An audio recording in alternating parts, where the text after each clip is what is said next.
तो सॉल्यूशन की बात करेंगे अपन कि सॉल्यूशन होगा कैसे। ठीक है, सबसे पहले जो घर का सबसे बड़ा मेंबर हो, जिसके अभी जैसे दादा अगर जिंदा है तो वो दादा तो उपवास वगैरह रखेंगे नहीं, घर का बड़ा मेंबर जो होगा तो एकदम से नहीं। जैसे अब मेरे घर पे एग्जांपल के तौर पे दादा है, डैडी है, मैं हूँ, तो मेरा बड़ा भाई है, तो जो डिसीजन टेकर है घर का यानी डैडी या बड़ा भाई, दादा नहीं, क्योंकि दादा पे तो पितरों की बाधा आके चली भी गई, अब तो मेरे डैडी पे आई, मेरे डैडी के बाद मेरे भाई पे आएगी, ऐसा है। तो डैडी, उन लोग जो घर के बड़े हैं उन लोगों को छोटी मोटी रेमेडीज करनी, क्या करना है, फास्टिंग करनी है, उपवास रखना है। ठीक है, तुमको एक संकल्प ले लेना है। ये करने से पहले अपने ना एक कुंडली निकाल लेना। एस्ट्रो पे आप जाओगे, एस्ट्रो पे आप डाउनलोड करोगे, अपनी नाम, date of birth, name, date of birth वगैरह डालोगे तो आपको ये पता चल जाएगा तुम्हारे ग्रह का देवता कौन है। पितरों की बात और पितृ दोष तो उसमें दिखाई देगा। अब जो तुम्हारा ग्रह का देवता है, एग्जाम्पल के तौर पे मान लो तुम्हारे शनिदेव है। ठीक है, तो सबसे पहले अब शनिदेव की आराधना कैसे करनी है, ये नहीं कि तुमने काले उड़द की दाल जाके चढ़ा दी और लोखंड के दिए में वो डाल दिया, दिया जला दिया तो तुम्हारी बाधा खत्म हो गई। तुमको पता ही नहीं शनिदेव के बारे में, तो तुम्हारा काम कैसे होगा। ऐसा 3 ग्रह ही सबसे ज़्यादा तकलीफ देते हैं, जितना मैंने समझा। मेरे को एस्ट्रो की नॉलेज नहीं है, बहुत सारे ग्रह इधर से उधर होते हैं तो बहुत सारी तकलीफें देते हैं, मैं वो मना नहीं कर रहा हूँ, लेकिन जो भूत प्रेत पितर वाली प्रॉब्लम है, नेगेटिविटी, चुड़ैल शक्ति, फ़ायदा भी यही करते, नुकसान भी यही करते। शनि, राहु और केतु, ये तीनों अगर तुम्हारी एस्ट्रो में सर्टन घर में, सर्टन हाउस में अगर आके वो रुके, तुम्हारा स्पिरिचुअली फ़ायदा भी होगा और नुकसान भी होगा। अगर तुमको उस वक्त जब नुकसान हो रहा है, अगर कोई तुमको ये प्रोसेस बता दे कि इसका फ़ायदा कैसे ले, तो तुम्हारा भला हो गया। ऐसा है, तो ऐसा नहीं है कि ये आने से तुम्हारा नुकसान होता है, ये तुमको रियलाइजेशन करवाते हैं। अगर उनके सामने कोई बंदा बैठ जाए, वो बोलेगा ना यार मेरे को पता नहीं, रात में बहुत डरावने सपने आते, वो सामने वाला सीधा ये पूछेगा क्या दिखता है तेरे को सपने में, सांप आप दिखते क्या, बोलेगा हाँ यार सांप दिखते। बोले तेरे को पितरों की समस्या है, देख तेरे साथ यही होता होगा, तेरे को रात भर नींद नहीं आती होगी, तेरे घर के वाले परमानेंट बीमारी, घर के सबसे बड़ों को परमानेंट बीमारी लग गई होगी, अगर तेरी सिस्टर है तो उसको ये तकलीफ होगी, जो घर में जो जवान है उसको एडिक्शन हो गया होगा, चाहे वो नशे का हो, जुए का हो, काम नहीं होते होंगे, तो वो तो तुम्हारे पैर पकड़ लेगा, बोले भाई इतना सारा तूने कैसे बता दिया। समझ रहे हो, यही सारी डिटेल मैंने सारे चैनल पे अपने यूट्यूब पे दी थी, तो तुमको पता लग जाएगा कि क्या बात है, इसकी प्रॉब्लम क्या है। तो बेसिक ये बात थी कि शनिदेव, शनि, राहु और केतु, ये 3 ग्रह की वजह से ये नेगेटिविटी वाली प्रॉब्लम आती है।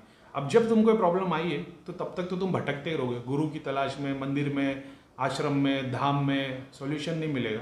क्यों? क्योंकि तुमने पढ़ाई की नहीं है। अगर बचपन में पढ़ाई कर ली तो तुमको पता चलता अच्छा मेरे आने वाले 3 साल में भी ये होने वाला है, तो मेरे को उस चीज़ पे ध्यान देना है, जो भी तकलीफ आएगी उसको झेल लेना है, जो मेरे को नुकसान पहुंचाएगा उसको अपना समझ के रखना है, ज़्यादा बड़े डिसीजन लेना नहीं, फास्टिंग करनी है, मेडिटेशन करना है, ईश्वर का नाम लेना है, तुम्हारा वो कोर्स कंप्लीट हो जाएगा। ये है वो प्रोसेस। मैंने लोगों को क्रिया करने बोला, हवन करने बोला, नेगेटिविटी वाली प्रॉब्लम ख़त्म हो गई, पितरों वाली ख़त्म नहीं हुई, 10% पे आके रुक गई। फिर उसके बाद मैंने सर्टेन चीज़ें उनको बताई, उनसे उनकी पितरों की प्रॉब्लम सॉल्व हुई। अब वो कैसे होगी सॉल्व और वो लंबे समय तक कैसे सॉल्व ही रहेगी, ये दोनों अलग चीज़ है। आज किसी की पितरों की प्रॉब्लम सॉल्व होती है, 3 महीने बाद वापस दिखेगी, ऑफकोर्स दिखेगी, अगर उस पर काम नहीं करता है तो एक डेली प्रैक्टिस आपको करनी है, एक वीकली प्रैक्टिस करनी है, एक मंथली प्रैक्टिस करनी है। यानी मैं अगर जो कोर्स बताऊंगा, एक चीज़ तो आपको डेली करनी है। वो डेली क्या होगा वो भी मैं बता दूंगा। अभी मैंने सोचा थोड़े दिन के बाद बताओ, लेकिन मैंने बताया कि यार प्रॉब्लम इतने लोगों की यही है, अगर ये बेसिक पे इन लोग काम करना शुरू कर दे तो इनका जल्दी भला हो जाए। क्योंकि बहुत सारे लोग ये सोच रहे होंगे ये करीम भाई कब इसका सॉल्यूशन बताएगी, तो मैंने सोचा सबसे पहले इसके सॉल्यूशन से ही बात करता हूँ, फिर आगे मैं तुम्हारे को बताऊँगा स्पिरिचुअलिटी और हर चीज़ की प्रोग्रेस कैसी होगी। ज़्यादा बड़ा काम कुछ नहीं करना है, थोड़ी बहुत रेमेडीज़ लेनी है और उसका एक मिक्सचर बनाना है जिसको बखूर बोलते हैं, उसको घर में रोज़ धुनी करनी है, दिन में 2 टाइम। इसके अलावा वीकली, ये डेली में होगा, मैं आपको एक सर्टन बताऊंगा चीज़ें जिसमें से बहुत सस्ती चीज़ें, लोबान, गूगल, कपूर और एक दो गोंद और है, मैं घड़ी घड़ी उसका नाम भूल जाता हूँ, लेकिन वो एक है वो चीज़, चंदन की लकड़ी का पाउडर, रोज़ पेटल्स, ड्राई रोज़, गुलाब के सूखे पत्ते, खस, खस अगर किसी को पता है आप गूगल कर लेना, आपको पता चलेगा, उसके रूट्स, ठीक है। और ऐसी 2-3 चीज़ें, मुश्किल से अगर आप 100 ग्राम भी सब कुछ मंगाओगे तो मेरे को नहीं लगता 1000 रुपये भी लगेगा, 1000 रुपये के अंदर ही सब कुछ आ जाएगा। ये जलाने के लिए जो कोयला यूज़ करोगे वो लकड़ी का कोयला होना चाहिए, वो जो रेडीमेड कोयला आता है वो नहीं, क्योंकि रेडीमेड कोयला जो भी कॉम्पोजिट से बनता है, वो जो भी वो वेस्ट मटेरियल से बनता है, अपने को नहीं पता किससे बनता है वो, तो बेटर वो है कि लकड़ी का कोयला। एक और बात है, अगर किसी को जिन लगा होता है ना, अगर उसके सर पे से खाली कोयला, अगर एक मुट्ठी भर के कोयला अगर रोज़ घुमा के फेंक दिया जाए या जला दिया जाए, वो बंदा ठीक होना शुरू हो जाएगा। ये कोई बताया नहीं आज तक, बोल इतनी बड़ी बात है, लकड़ी का कोयला, इसमें इतनी पावर है, ठीक है। तो ऐसी छोटी मोटी चीज़ें, उसको सर्टन तरीके से खाली जमा करना है, पीस लेना है, उस पर मंत्र जाप करना है, और ये मंत्र जाप वही करे जो ऑलरेडी मंत्र जाप करता है, जो अपने ग्रुप से जुड़ा है या जो लोग चैनल फॉलो करते हैं, ऑलरेडी जाप कर रहे, ध्यान कर रहे, सर्टन रेमेडी बनानी है, और उसके बाद उसकी रोज़ धूमी करनी दिन में 2 टाइम, बस। अब यकीन नहीं करोगे, आप बोलोगे यार इससे हो जाएगा, इससे नहीं होगा, मगर कैसे वो फ़ायदा देगा मैं आपको बताऊंगा कि इसमें एक घर का ऑरा बन जाता है। घर का ऑरा बनने के बाद में बॉडी का ऑरा बनता है, बॉडी का ऑरा बनने के बाद बॉडी के अंदर से काम होना शुरू होता है। पहले बाहर की लेयर तैयार होती है घर की, उसके बाद में तुम्हारी बॉडी के बाहर एक लेयर तैयार होती है, फिर घर बॉडी के अंदर से काम होना शुरू होता है। अब बॉडी के अंदर का काम करने के लिए सर्टन चीज़ें, इलायची, लौंग, किशमिश, इस पर मंत्र जाप करके आपको खाना है। मैं बताऊंगा किस तरीके से जाप करना है, कब करना है, किस तरीके से करना है और कब कब खाना है।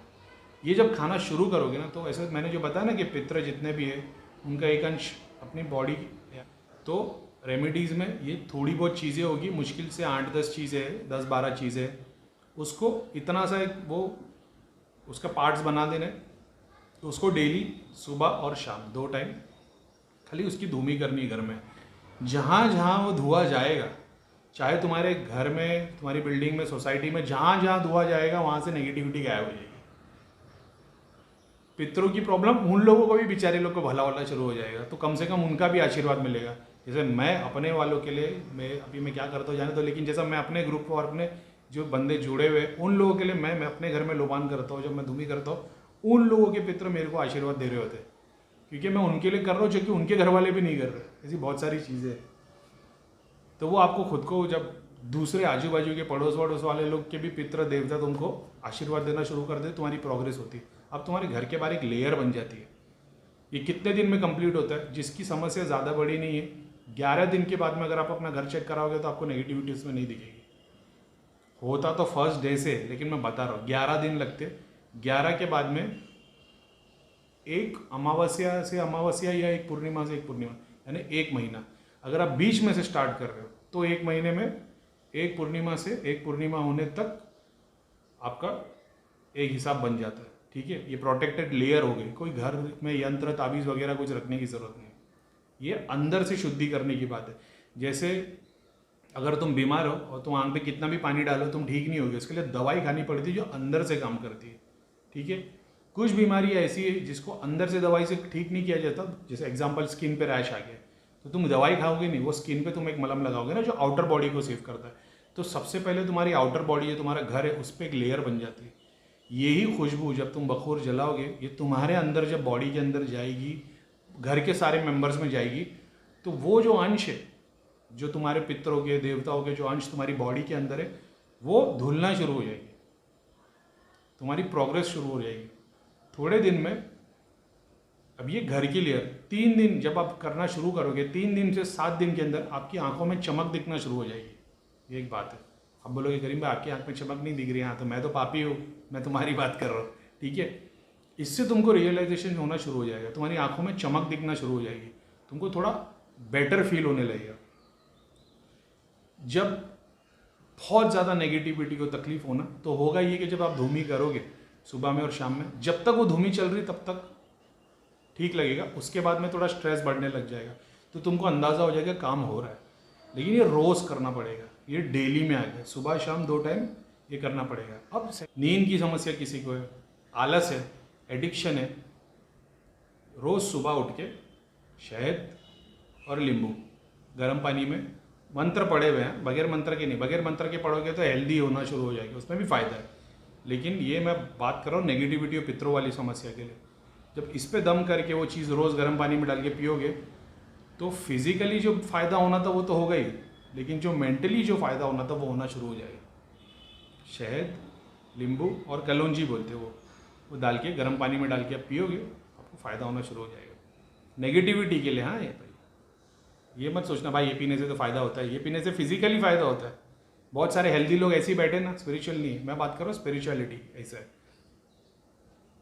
तो ये होना शुरू हो जाएगा, ये डेली प्रैक्टिस में लेना है। उसके बाद में और कितने टाइम तक करना है, ये जो लोग सवाल पूछते रहा, ये लंबे समय तक करना है, ठीक है। जब आप करना शुरू करोगे ना, आपको इसकी ऐसी आदत पड़ जाएगी कि आप बंद ही नहीं कर पाओगे, क्योंकि आपको जो मतलब ऐसा है ना कि जो आपको रिलीफ मिलना शुरू होगा ना, तो जब इंसान को रिलीफ मिलता है तो वो काम वो बंद नहीं करता, वो उसको कंटिन्यू करता है। तो ये डेली प्रैक्टिस में आएगा जो रोज़ करना है। इसके बाद में हफ्ते की प्रैक्टिस आएगी। हफ्ते के अंदर आपको एक दिन उपवास रखना है। सिर्फ मेरे हिसाब से तो पानी भी नहीं पीना है, लेकिन जो थोड़ा कर लेना सहन, पानी भी नहीं पीना सुबह से लेकर रात तक में, ठीक है। अब जो बहुत ज़्यादा मजबूर है, डायबिटीज़ है, जिसको प्रॉब्लम है, तो वो पानी पी सके। जो उससे भी नहीं रह सकता तो चाय पीना चाहता हो चाय पी सके। उससे भी बेगैरत कोई होगा जो बोलेगा कि भाई मैं वो भी नहीं संभाल सकता, तो वो फ्रूट भी खा सकता है, वो खा ले। लेकिन एक बात को समझना है कि ये मजाक नहीं हो रहा है, बहुत सीरियस बात है। तुम्हारी सालों की तपस्या तकलीफ है और तुम प्रोग्रेस नहीं कर पा रहे हो। जब ये छोटी छोटी चीज़ पे जब तुम ध्यान दोगे ना, तुम्हारी लाइफ में प्रैक्टिस करोगे ना, तुमको आदत हो जाएगी। एक बात को समझाने की मैं कोशिश कर रहा हूँ, उसको समझना डीपली, ठीक है। सबसे बेस्ट है कि फास्टिंग, फुल फास्टिंग करना हफ्ते में एक दिन। उसके बाद हर अमावस्या को, अमावस्या जो दिन है देवता के आने जाने का दिन है। तो क्या देवता सिर्फ अमावस्या को आते? नहीं, लेकिन तुम्हारे रिलेटिव जैसे कभी किसी सर्टन डे पे आते, दिवाली में तुमसे मिलने आते, ईद में तुमसे मिलने आते, त्यौहार में तुमसे तुम्हारे रिलेटिव से मिलने आते। वैसे तुम्हारी पीढ़ी के, तुम्हारे घर के, तुम्हारे खानदान के जो सर्टन देवी देवता फरिश्ते जिन जो मुकर्रर है, जो तुम्हारी फैमिली को हैंडल करते हैं, जैसे अगर इस्लामिक तौर पे देखा जाए तो जो फरिश्ते हैं, जिन है जो तुम्हारे लिए काम करते, तो ऐसा नहीं एक फरिश्ता तुम्हारे पास आया तो दूसरा अमेरिका चले जाएगा। सबके लिए फैमिली डिसाइडेड है। तुम्हारे ही स्पिरिचुअल गाइड, तुम्हारे ही फरिश्ते, तुम्हारे ही देवी देवता, तुम्हारे घर से कनेक्टेड तुम्हारी फैमिली के साथ। मरोगे तो देख लोगे, मैं देख चुका हूँ, इसके लिए मेरे को मालूम है। इनके भी रिश्तेदार होते थे। जैसे क्यों आप किसी को दूसरी कंट्री में, दूसरे स्टेट में जाके मिलते हो और इतने अपने बन जाते हो? क्योंकि तुम्हारी पीढ़ी, तुम्हारे सारे जिन फरिश्ते और उन लोग आपस में रिश्तेदार होते, वो मिलते तो उनकी खुशी जाहिर हो जाती। तो ये जो कैटेगरी है जो तुम्हारे, वो हर अमावस्या को आते जाते, ऐसा है। तो खुशी होती है ना, जैसा फेस्टिवल जैसा, रिचुअल जैसा, वो देवी देवता वाला दिन अमावस्या है, पितरों का दिन पूर्णिमा है। तो अब इस कॉन्सेप्ट को समझो कि जो देवी देवता तुम्हारे आ रहे हैं, उसके लिए हर अमावस्या को तुमको हवन करना है। सिद्धि साधना के लिए अमावस्या, शक्ति के लिए अमावस्या। सिद्धि साधना, तंत्र, शक्ति, दृष्टि, कुंडलिनी, ये सिद्धि, ये सारी चीज़ों के लिए जो डे मुकर्रर है, जिसमें तुम देवता की मदद लेके काम कर रहे होते, वो है अमावस का दिन।